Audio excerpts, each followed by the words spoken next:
اگر آپ نے ابھی تک ہمارا چینل سبسکرائب نہیں کیا تو ابھی سبسکرائب کریں اور بیل آئیکن کو کلک کر کے ہماری لیٹسٹ ویڈیوز کے بارے میں اپڈیٹ جانیں۔ آج تو جب ہمارے درمیان یہ بات بیان ہوتی ہے نا کہ قبر میں ہم حضور کی زیارت کریں گے، میری قوم نعرے لگاتی ہے، عاشقوں کا کلیجہ منہ کو آتا تھا یار کہ قبر میں حضور کی زیارت ہوگی، حضور کا سامنا ہم کیسے کریں گے؟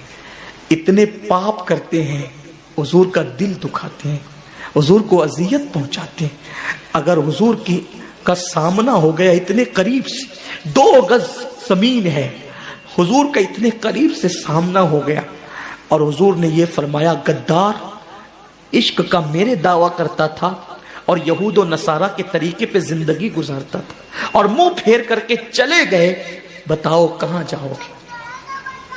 کس کی بارگاہ میں مدد طلب کرو گے؟ کس کی کو دعائی دو گے؟ کس کو پکارو گے؟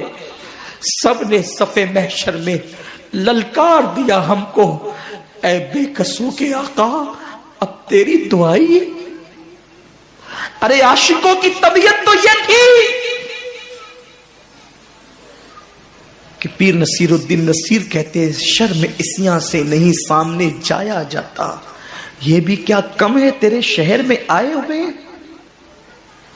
سرکار غوث پاک جب پہلی مرتبہ حضور کے روضے پر گئے تو غوث پاک رضی اللہ تعالیٰ 1 سیکنڈ بھی کھڑے نہ رہے اور وہاں سے یہ کہتے ہوئے نکل پڑے، اللہ ان کے صدقے میری مغفرت فرما۔ کسی نے کہا عبد القادر جیلانی آپ کھڑے نہیں رہتے؟ فرمایا شرم آتی ہے کیا منہ لے کر کھڑا رہوں؟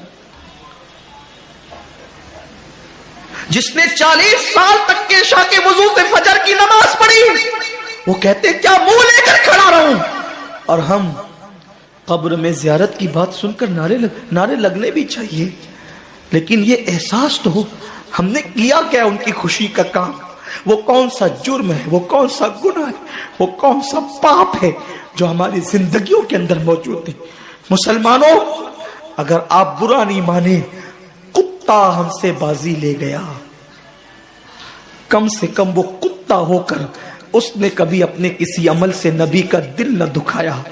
ہم نے تو صبح گناہ کر کے نبی کا دل دکھایا، شام گناہ کر کے نبی کا دل دکھایا۔ مسلمانوں ہم سے زیادہ بے غیرت کون ہوگا کہ ہم نے سحری کرنے کے بعد کہا ابھی تو فجر کو بہت ٹائم ہے اور سو گئے، رمضان شریف میں بھی فجر کی نماز چھوڑ دی، تھکن کا بہانہ لے کر بستر میں ظہر گنوا دی اور عصر کے آخری وقت میں اٹھے اور کہنے لگے کہ افطار کی تیاری کرو، کب اذان ہوگی۔